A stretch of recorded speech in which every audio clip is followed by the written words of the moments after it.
Muy bien, pues muchas gracias, Antonio. Buenos días a todos. Tengo que saludar la iniciativa de la ECLAP de organizar unas jornadas sobre una ley tan importante como esta, y la prueba del interés que despiertan las jornadas es sin duda ver lo abarrotado que está hoy este auditorio, ¿no? Y también prueba de lo bien que se ha gestionado por parte de la ECLAP estas jornadas.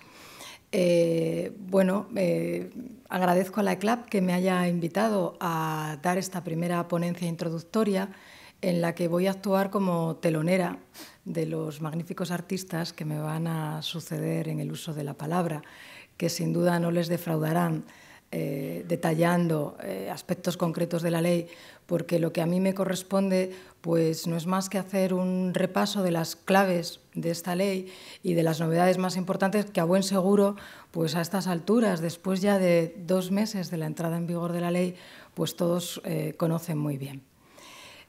Para comenzar con el análisis de la ley, yo creo que lo más importante que tenemos que hacer es situarla en el contexto normativo en el que se ubica esta ley. Como todos conocen, todas las normas del derecho público español de los últimos tiempos obedecen a 2 razones. Por un lado, la crisis económica y, por otro, el mandato del legislador europeo. La crisis económica que ha padecido nuestro país desde el año 2007 pues no ha sido solamente una crisis económica, sino que ha sido también una crisis social, política e institucional, que ha provocado importantes reformas de nuestras administraciones públicas. Supongo que recordarán que allá por el año 2012 pues, se creó una comisión para la reforma de las administraciones públicas, la CORA, que unos meses más tarde alumbró un documento, un informe, en el cual se anunciaban una serie de reformas legislativas. Esas reformas legislativas dieron sus frutos y el primero de ellos fue la Ley de Transparencia en el año 2013. Después de la Ley de Transparencia se aprobaron las leyes de procedimiento administrativo común y de régimen jurídico del sector público del año 2015, las 39 y 40, que también conocen a la perfección. Y en un cuarto escalón se aprueba ahora la Ley de Contratos del Sector Público. Una ley que además viene provocada, como ya se ha recordado ya desde la intervención de la consejera y después la del profesor Calonge, por el mandato del legislador europeo. Sin duda, el derecho comunitario influye de manera determinante en nuestro ordenamiento jurídico y especialmente en nuestro ordenamiento jurídico-administrativo. Buena parte de las normas que ordenan nuestra administración pública pues tienen mucho que ver con el mandato comunitario, y especialmente paradigmático es el caso de la contratación pública, puesto que desde que nuestro ingreso en la Unión Europea pues se han sucedido ya 4 generaciones de normas comunitarias que nos hemos visto obligados a transponer. Como digo, este es un ejemplo más, en concreto, de la transposición de 2 directivas de 2014 y queda pendiente todavía la transposición de una directiva más. Es un texto, a todas luces, extenso y prolijo. 294 páginas de Boletín Oficial del Estado, ahí es nada. ¿Quién lee sin caliente cuando además no se lee precisamente como si se tratase de una novela? El profesor Calonge lo ha recordado también. Esas 294 páginas suponen 347 artículos, 53 disposiciones adicionales, 16 finales, 5 transitorias y una derogatoria. Realmente la densidad normativa del texto es apabullante. Podemos hablar de una hipertrofia legislativa. Tengan en cuenta que este texto multiplica por 1,5 el Código Civil español, con toda la regulación que se contiene en nuestro Código Civil, desde el sistema de fuentes, derechos, obligaciones, los derechos reales, por 1,5.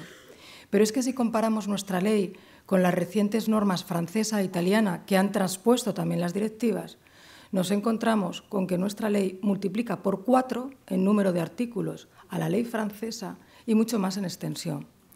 Y en cuanto a la italiana, nuestra ley la duplica, y eso que la italiana, además de las 2 directivas que transpone la nuestra, transpone también la directiva de sectores excluidos. Es decir, yo creo que queda constatado la extensión del texto. Extensión del texto, y no solamente extensión, sino complejidad del texto. ¿Se acuerdan ustedes de los hermanos Marx en Una noche en la ópera? Aquella frase famosa de la parte contratante de la primera parte se considerará la parte contratante de la primera parte. Bueno, esta es, yo creo que la parodia más clásica del lenguaje administrativo, y no sé qué hubiera dicho Groucho Marx si se hubiera tenido que enfrentar al texto de nuestra ley con artículos que en algunos casos llegan a 4 páginas del Boletín Oficial del Estado. Por ejemplo, el artículo 32 sobre los encargos a medios. 4 páginas para un artículo, que cuando uno empieza a leer y llega al final no sabe lo que ha dicho en el párrafo segundo y menos se acuerda ya de lo que dijo el párrafo primero. Es una ley excesivamente reglamentista. Es un texto, hemos dicho, extenso, pero abigarrado, complicado, confuso y además con remisiones y contradicciones internas importantes, ¿no? Les reproduzco este tuit que me parece muy simpático en el que se habla de que más que una ley reglamento es una ley sudoku, ¿no? Y que tiene más trampas que una película de chinos. Y efectivamente las remisiones son continuas. Yo he contado más de 900 referencias cruzadas y no me resisto a leerles alguna. Por ejemplo, cuando se habla de la tramitación urgente del expediente en el artículo 119.2b tercero, en el que se dice que los plazos se podrán reducir, atención, según lo establecido en el apartado 1 del artículo 161 y en la letra B del apartado 1 del artículo 164, según el caso. Quienes manejan la ley saben que esto se produce permanentemente y que es evidente, dificulta muchísimo su entendimiento y su aplicación. Esto no lo digo yo y no lo dice el profesor Calonge, no lo dice toda la doctrina, también lo dijo el Consejo de Estado cuando tuvo que analizar el anteproyecto de ley. El Consejo de Estado se manifestó rotundamente. El resultado final presenta una estructura, dice el Consejo de Estado, artificiosa y compleja, cuyo manejo y comprensión resultan arduos para el avezado en las materias de contratación pública y extraordinariamente difícil para quien no lo está, en detrimento incluso en ocasiones de la seguridad jurídica. Quizás toda esta complejidad sea resultado de la opción que ha seguido el legislador español, que no ha sido otra que continuar o mantener el texto refundido de la Ley de Contratos del Estado del año 2011 y sobre ella aplicar las novedades a las que estaba obligado por la transposición de las directivas. A mi juicio se trata de una técnica legislativa muy defectuosa, a la que por desgracia estamos bastante acostumbrados en los últimos años en este país, y quizás para conseguir los objetivos perseguidos hubiera sido mejor partir de nuevo, elaborar un texto completamente desde cero, más claro, sistemático, sencillo y sobre todo más breve. Con esa finalidad yo creo que se hubiera conseguido un sistema más coherente de administración pública y se podría haber conseguido un texto más simple. Y les traigo ahora a colación a un autor, Cass Sunstein, que es profesor en la Universidad de Harvard, en la Universidad de Chicago, y que durante los últimos años, con la administración Obama, fue el director de la Oficina de Regulación. Ha escrito un libro recientemente que se titula así, Más simple, y que habla del futuro del gobierno. Y lo que plantea este autor es que cuando las normas son claras y son simples, su aplicación es mucho más eficiente. Sin embargo, cuando nos encontramos con normas complejas, pues se dificulta notablemente su aplicación. Lo que predica Sunstein es que si los gobiernos, al elaborar normas, se desprendieran de la complejidad innecesaria que muchas de ellas acarrean, pues el gobierno sería mucho más eficiente.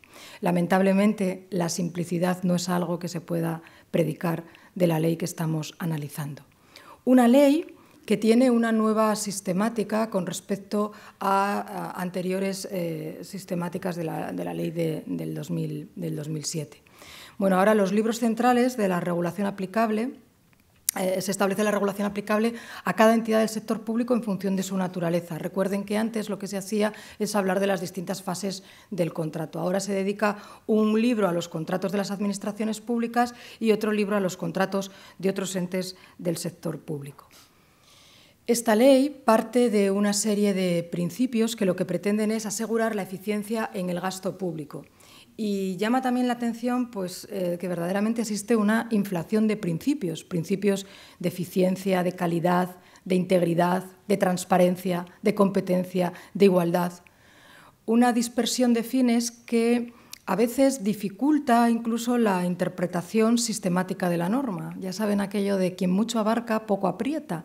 Y es que además todos esos principios vienen acompañados de una pléyade de objetivos que también pretende conseguir la ley. Reducir las cargas administrativas agilizando los procedimientos, eliminar las trabas burocráticas. Por ello, por ejemplo, se generalizan las declaraciones responsables.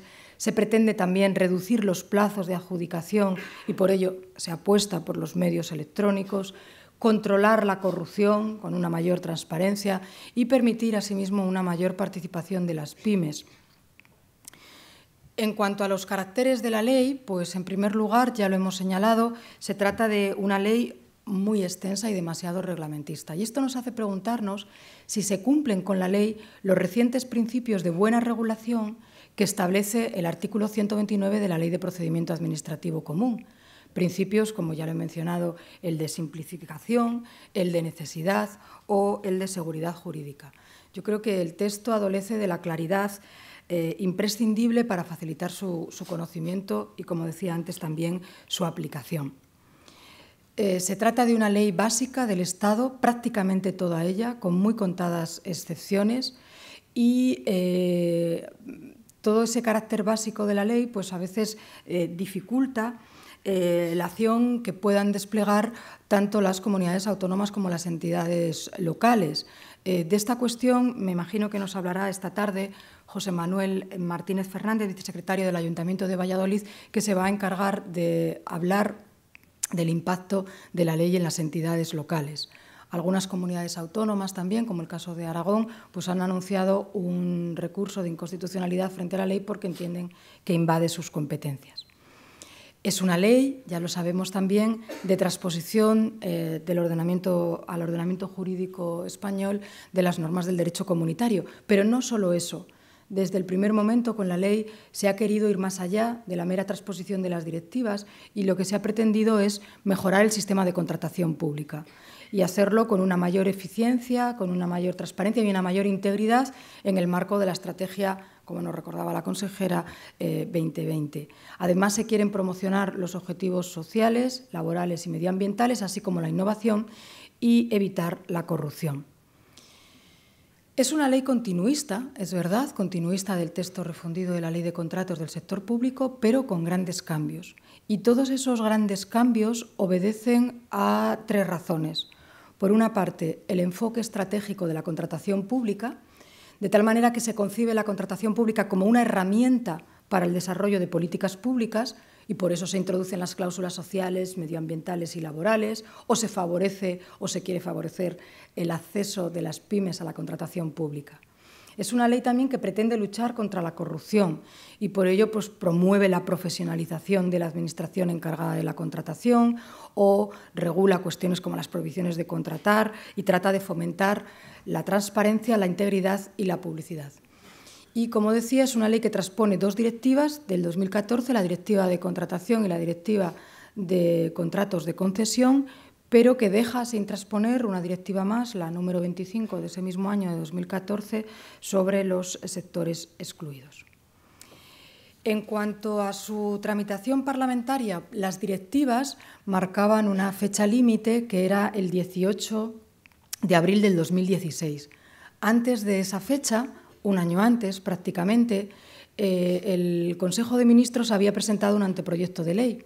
Pero ese anteproyecto de ley pues, sufrió los avatares que sufrió la política española en esos años, ¿no? Con todas las vicisitudes parlamentarias a las que nos vimos enfrentados. Como recordarán, se convocaron elecciones en octubre del 2015 y como resultado de esas elecciones pues, no se pudo formar un gobierno y tuvieron que convocarse unas nuevas elecciones en junio de 2016, con lo cual el texto para la transposición de las directivas quedó en el olvido hasta que ya con un nuevo gobierno, en noviembre del año 2016, se presentó un proyecto de ley de contratos del sector público remitido al Congreso de los Diputados y a ese texto se le presentaron ni más ni menos que 1.081 enmiendas. Pero, sin embargo, la tramitación fue muy rápida, prácticamente en 8 meses. el texto fue aprobado en comisión por el Congreso. Y además fue aprobado, y esto se ha destacado, con el consenso casi unánime de todos los grupos parlamentarios. Todos ellos, más o menos, pues terminaron diciendo que, bueno, que el texto ya no era solamente un texto del PP, incluso tenía un poco de alma podemita, ¿no? Finalmente el texto fue aprobado por el Senado en septiembre de 2017 y, bueno, transcurrieron unos días, de una manera un poco extraña, hasta que se vio publicado en el Boletín Oficial del Estado. Algunas partes entraron en vigor el mismo día de su publicación en el Boletín Oficial del Estado, pero con carácter general, pues el texto entró en vigor a los 4 meses de su publicación en el BOE, es decir, hoy, justo hace 2 meses, el 9 de marzo, el texto entró en vigor. Hay algunos aspectos que entrarán en vigor a los 10 meses y algunos también, muy poquitos, que quedan para el desarrollo reglamentario. Bueno, presentada así con carácter general la ley, pues me corresponde ahora hablarles del ámbito subjetivo. De esta cuestión se ocupará en la siguiente ponencia Andrés Pérez Moneo, que es secretario general del Consejo de Cuentas de Castilla y León, y profundizará tanto en el ámbito subjetivo como objetivo de la ley. Bueno, yo a modo de presentación y sin ánimo de exhaustividad me gustaría decir algunas cuestiones sobre el ámbito subjetivo. En primer lugar, la ley parte de una noción muy amplia de sector público, una noción desde luego coincidente con la que se baraja en el ámbito del derecho presupuestario, pero no coincidente con la que existe en las leyes de procedimiento administrativo común y de régimen jurídico del sector público, lo cual, tratándose de normas aprobadas en un lapso de tiempo tan corto, pues es ciertamente incongruente. En cuanto al ámbito subjetivo, la ley parte de la teoría de los círculos a la que ya estamos todos acostumbrados desde el año 2007, que, como saben ustedes, establece 3 niveles de aplicación de la ley en función de quiénes son los sujetos del sector público que intervienen en la contratación. Por un lado, se encuentran el círculo más grande del sector público, dentro de él los poderes adjudicadores y, en último lugar, las administraciones públicas. A las administraciones públicas, están sujetas plenamente a las prescripciones de la ley. A continuación, se relaja la intensidad aplicativa para los poderes adjudicadores y, finalmente, se sitúan las restantes entidades del sector público que no son ni administraciones públicas ni poderes adjudicadores. En cuanto a las administraciones públicas, pues los cambios son mínimos. Las administraciones territoriales y su órbita más directa. Como universitaria tengo que saludar que la ley incluya como administración pública las universidades públicas, cosa que no hicieron, al menos sobre el papel, ni la Ley de Régimen Jurídico ni la Ley de Procedimiento Administrativo Común. Y, bueno, pues hay algunas otras cuestiones que también vienen de esa Ley de Régimen Jurídico del Sector Público, como la definición de las entidades de derecho público. Si se financian mayoritariamente con ingresos de mercado, no son administraciones públicas. En caso contrario, sí que lo serían. En el segundo nivel, además de las administraciones públicas, pues se encuentran las fundaciones públicas, las mutuas colaboradoras de la Seguridad Social, las demás entidades con personalidad jurídica propia, dice la ley, en una serie de condiciones, y aquí, y después se comentará, pues surgen dudas sobre qué ocurre con las sociedades públicas o cómo calificamos a las corporaciones de derecho público. Una de las cuestiones que más polémica está suscitando con esta ley es el régimen jurídico aplicable a los contratos que celebran los poderes adjudicadores que no son administración pública, los denominados PANAP. Aquí se ha producido un cambio de régimen jurídico. Antes se elaboraban unas instrucciones y, digamos que con esas instrucciones de contratación sorteaban la aplicación de la ley.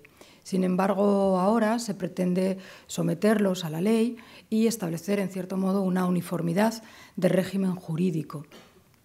Como saben, para los PANAP rige la diferenciación entre contratos SARA y contratos no SARA. Los contratos sujetos a regulación armonizada son los que superan determinados umbrales, cuyas cuantías han sido actualizadas con posterioridad a la ley por una orden ministerial a finales de diciembre del año 2017. Pues bien, en esa diferenciación que se establece para los PANAP entre contratos SARA y contratos no SARA, digamos que en el caso de los contratos SARA se aplican las mismas reglas prácticamente que les son aplicables al resto de administraciones públicas, pero sin embargo en el caso de los contratos no SARA se diferencia en función de la cuantía. Y aquí ha habido discusiones en torno pues, a la diferenciación que se hace, diciendo que para aquellos contratos que celebren los PANAP, cuyas cuantías sean inferiores a 40.000 euros para los contratos de obras y concesiones y menores a 15.000 para los servicios y suministros, esos podrán adjudicarse directamente. Y el resto, siempre que no lleguen a los umbrales de los contratos SARA, se regirán por las reglas del artículo 318. Claro, curiosamente, las cuantías coinciden con las cuantías de los contratos menores.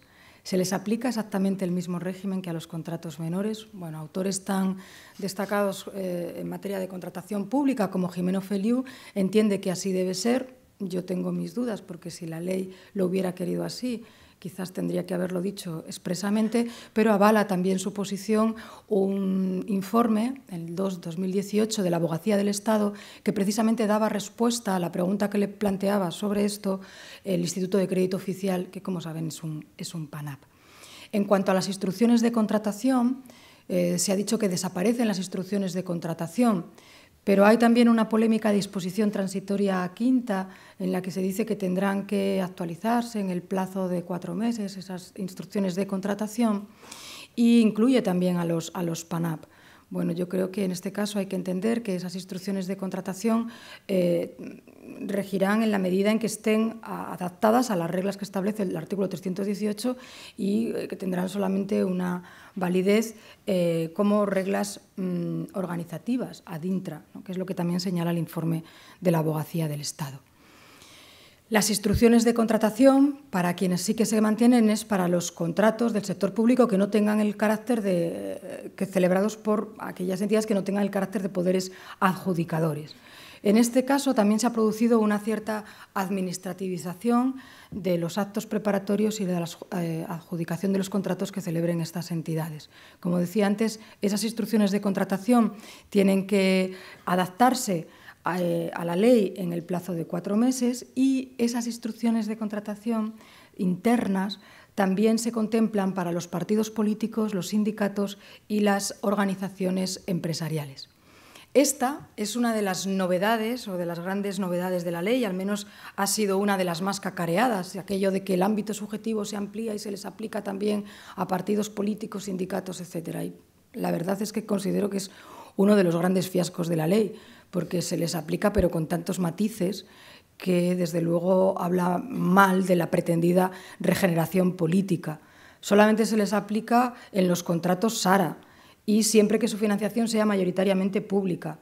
Y fíjense, se excluyen los contratos que tengan por objeto la realización de campañas políticas. Bien. El alcance, como digo, ciertamente es muy limitado.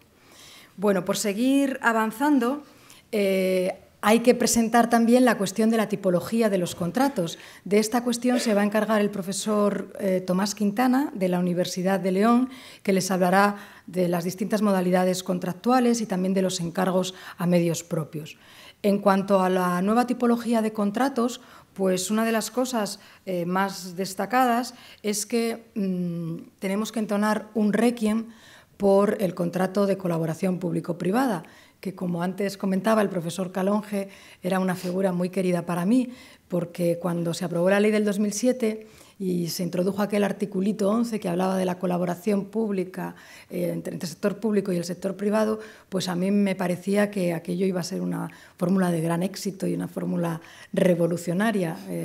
Evidentemente estaba muy equivocada, porque bueno, pues yo creo que la fórmula se introdujo en su día por cuestiones relacionadas con la contabilidad pública para escapar de esas reglas, y cuando estas reglas pues se ajustaron pues no tenía mucho sentido la figura. Entonces pues el contrato de colaboración público-privada ha desaparecido y terminará reconduciéndose pues a lo que ha sido siempre, a contratos mixtos con especialidades en el traslado del riesgo o a concesiones puras y duras. Bueno, rueguen una oración por su alma, descanse en paz, y descanse en paz también el contrato de gestión de servicios públicos. Esta es otra de las grandes novedades de la ley. El contrato de gestión de servicios públicos pasa a ser el contrato de concesión de servicios. En realidad, el contrato de gestión de servicios públicos, como bien conocen, pues era una especie de envoltorio de otras fórmulas como el concierto, la gestión interesada, la concesión o la economía mixta. Bueno, lo que ahora se establece es una diferencia entre los contratos de servicios y los contratos de concesión de servicios. Y la diferencia se hace depender del denominado riesgo operacional. Cuando existe riesgo operacional estaremos ante un contrato de concesión y si no existe estaremos ante un contrato simplemente de servicios. El riesgo operacional es también el elemento definidor entre el contrato de obras y el contrato de concesión de obras. Bueno, debe existir un riesgo, que lo que supone es que a fin de cuentas puede ocurrir que las cosas vayan mal, que el contrato resulte ruinoso y, pues, evidentemente existe un riesgo de exposición a las incertidumbres del mercado. Algunas novedades más destacables en el régimen de concesión de servicios es que, bueno, pues frente al temor de que nuestra centenaria figura del contrato de gestión de servicios públicos hubiera desaparecido, que hubiera desaparecido el contrato de servicios públicos, bueno, pues lo que parece claro en la ley es que en este contrato de concesión de servicios el servicio no tiene por qué ser público, pero puede serlo. Y en el caso de que lo sea, la ley ha previsto una serie de especialidades en el régimen jurídico aplicable a esos servicios que tengan el carácter público. Es lo que en el artículo 312 la ley denomina ahora servicios que conlleven prestaciones directas a favor de la ciudadanía. Y en esos servicios que conlleven prestaciones directas a favor de la ciudadanía se mantienen los clásicos principios del sector público, la cláusula de progreso, la continuidad, la universalidad, la asequibilidad, etcétera. También se han producido cambios en cuanto al régimen económico-financiero y uno de los más significativos es el que se refiere a la naturaleza jurídica de las contraprestaciones que perciba el concesionario por la prestación de servicios públicos. Aquí había una polémica doctrinal y jurisprudencial que la ley ha zanjado, señalando que se trata de prestaciones patrimoniales de carácter público no tributario, por tanto se trata de tarifas y no de tasas, y con ello ha modificado también en la disposición final duodécima la Ley de Haciendas Locales. Bueno, otra de las cuestiones también muy interesantes, y como decía antes lo abordará el profesor Tomás Quintana, es lo que se refiere a los encargos a medios propios, los denominados contratos in-house providing. Bueno, estos contratos de alguna manera han sido una vía de escape de las normas de contratación pública. Entonces, lo que hace la ley es restringir los casos en los que se puede acudir a la ejecución de prestaciones por medios propios, distinguiendo entre los que sean personificados o no personificados. Y el fin de todo ello pues, es lograr una mayor competencia y evitar el uso abusivo de esta técnica. En cuanto a los procedimientos de contratación, bueno, pues sobre esta interesantísima cuestión, que hay muchísimo que hablar porque son muchas las novedades que en este ámbito también plantea la ley, el profesor Marcos Fernández de la Universidad de Salamanca asumirá la responsabilidad de hablarles de los procedimientos y los modos de adjudicación en la primera ponencia que tendrán mañana por la mañana, y la profesora Patricia Valcárcer de la Universidad de Vigo se encargará de los efectos, el cumplimiento, la modificación y la extinción de los contratos. Entre los numerosos cambios que se han producido, telegráficamente les destaco algunos. En materia de preparación y adjudicación de los contratos, destaca la inclusión de las denominadas consultas preliminares del mercado. Se incluyen en el artículo 115 y se trata de la posibilidad de que antes de la licitación los órganos de contratación realicen estudios de mercado o dirijan consultas a los operadores económicos que estén activos en el sector. Se trata de garantizar la solución más adecuada para adquirir obras, bienes y servicios, mediante ese asesoramiento de terceros que la ley explica que se puede tratar de expertos, colegios profesionales, autoridades independientes e incluso, excepcionalmente, operadores económicos activos en el mercado. Las consultas deben respetar los principios de competencia y los principios de discriminación y transparencia, deben publicarse en el perfil del contratante y es interesante también destacar que la participación en esa consulta no impide la posterior participación en el procedimiento de licitación. Una de las cuestiones también más novedosas de la ley es la inclusión del criterio de la mejor relación calidad-precio como criterio de adjudicación. Se suprime la importancia del criterio de la oferta más ventajosa y se sustituye por ese concepto de mejor relación calidad-precio. La cuestión es cómo se evalúa esa mejor relación calidad-precio. Bueno, la ley se ha quedado muy corta en cuanto a las fórmulas de valoración, porque habiendo, como existía, pues, jurisprudencia y además una serie de límites que había señalado el Tribunal de Cuentas, no se incluyen en la ley. Se señala que para calcular la mejor relación calidad-precio se atenderá a criterios cualitativos o cuantitativos. Entre los criterios cualitativos, el órgano de contratación podrá incluir aspectos sociales y medioambientales vinculados al objeto del contrato y no podrán incluirse únicamente criterios cualitativos.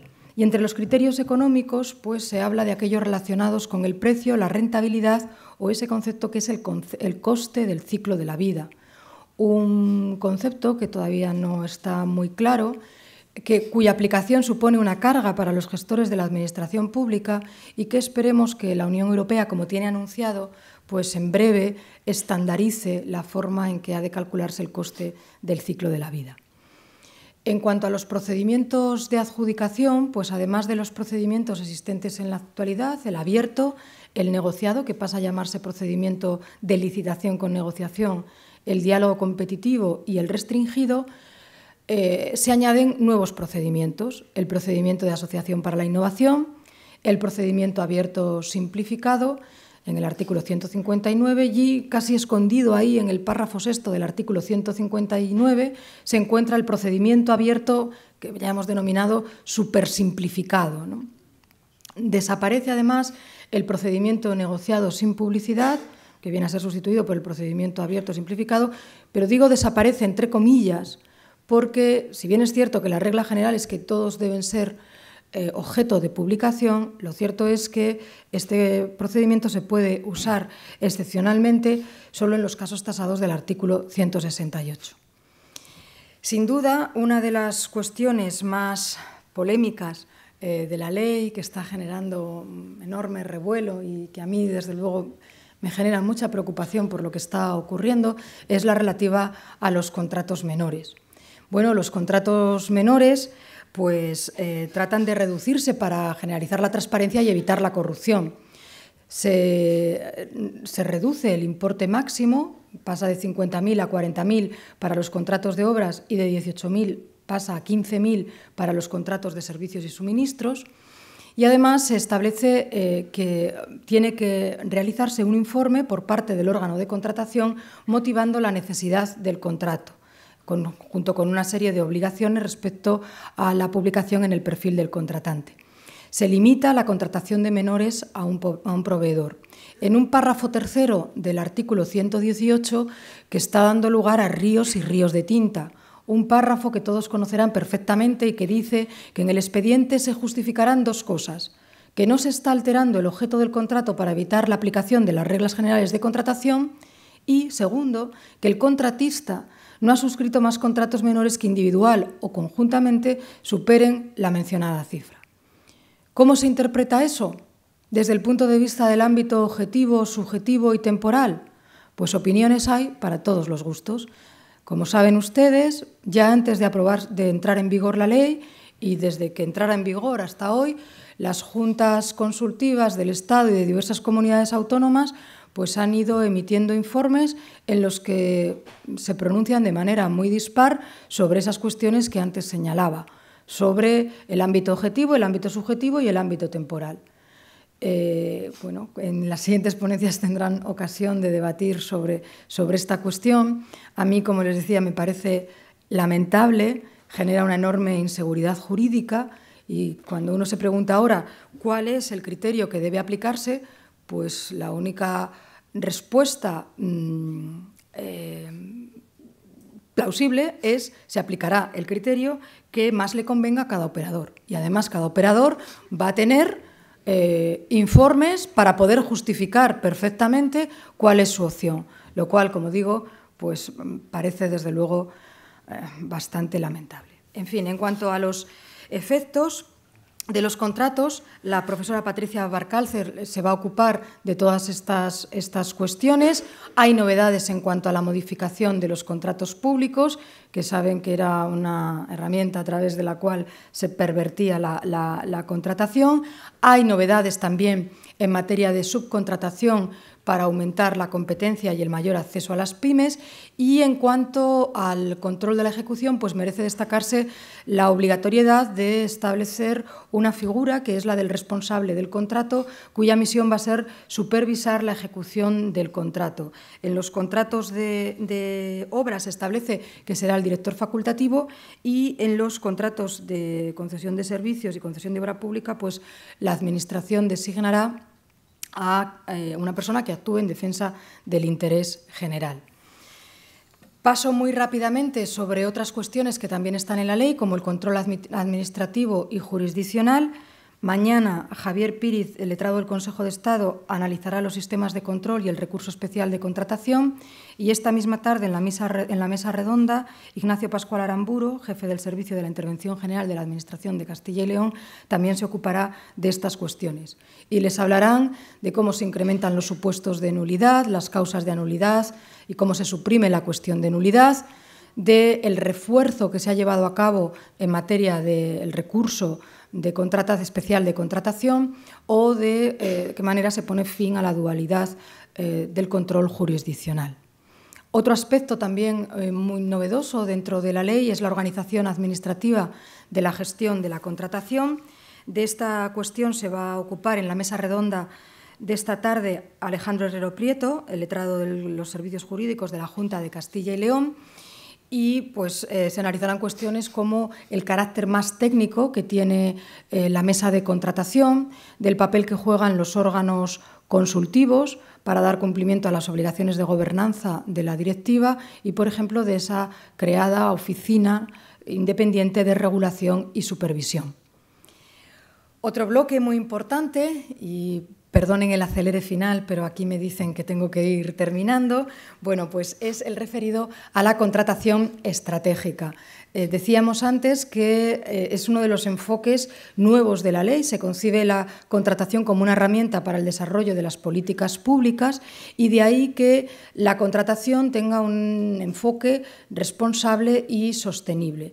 Esto se ve muy claramente en los criterios de adjudicación, en la valoración de la relación calidad-precio y en la inclusión de las cláusulas sociales y medioambientales. Me gustaría destacar que el primer artículo de la ley, en su párrafo tercero, señala que en toda contratación pública se incorporarán de manera transversal y preceptiva criterios sociales y medioambientales, siempre que guarden relación con el objeto del contrato, en la convicción de que la inclusión de esos criterios proporciona una mejor relación calidad-precio en la prestación contractual. Pues bien, esos criterios sociales y medioambientales tienen cabida dentro de los criterios de adjudicación como criterios cualitativos, lo decíamos antes, para valorar la mejor relación calidad-precio, y también en las condiciones de ejecución de los contratos, en el que, como señala el artículo 202, al menos debe incluirse uno de estos criterios.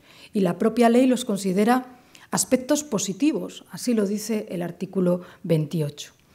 También la ley ha pretendido pues, que las pymes tengan un mayor acceso a la contratación, y para ello la división en lotes de los contratos pasa a ser la regla general, al contrario de lo que ocurría con el texto refundido de la Ley de Contratos del sector público. Ahora lo que debe justificarse es la no división en lotes. Hay una regulación menos exigente de las condiciones de solvencia para que no constituyan un obstáculo de acceso a las pymes, y también hay toda una batería de medidas para reforzar el rigor de las normas y controlar la morosidad.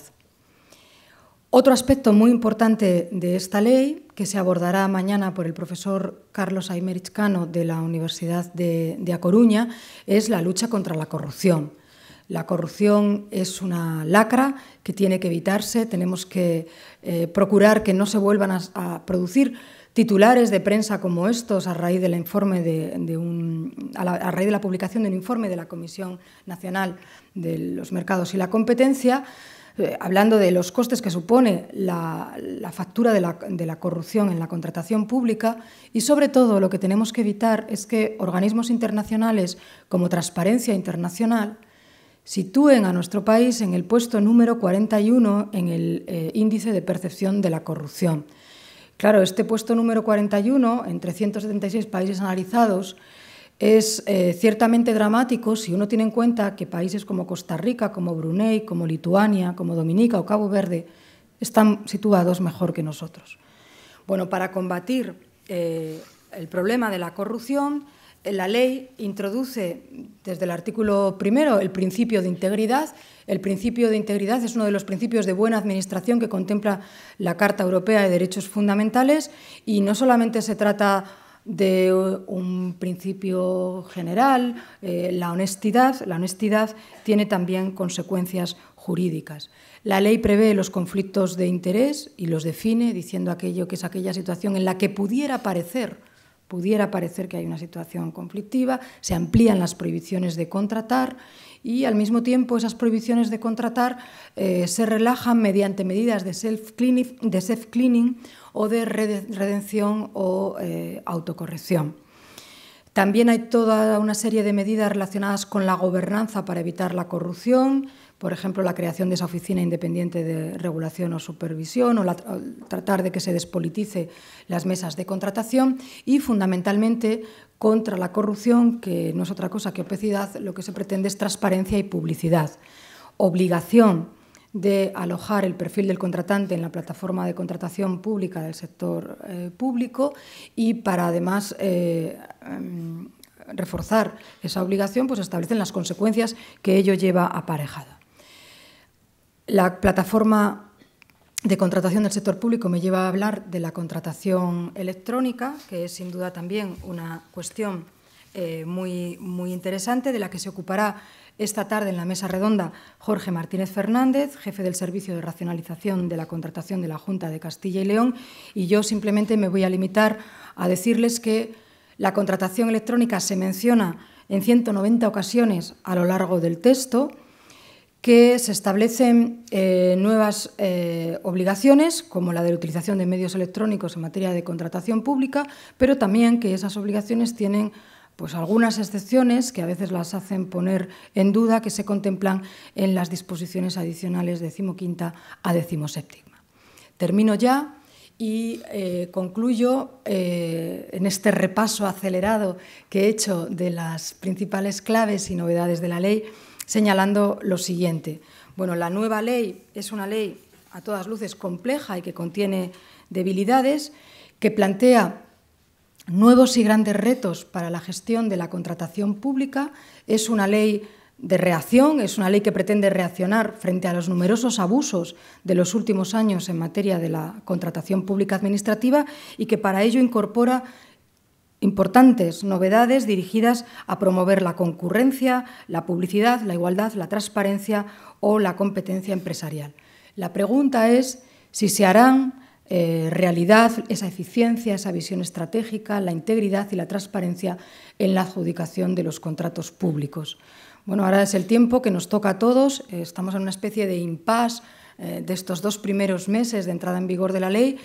Ahora es el momento de encontrarnos con los problemas, de buscar soluciones y de hacer posible que se cumplan los principios que publica la ley. Yo creo que es el momento de responder a los desafíos que la ley genera en la práctica. Pues nada más, muchísimas gracias por su atención.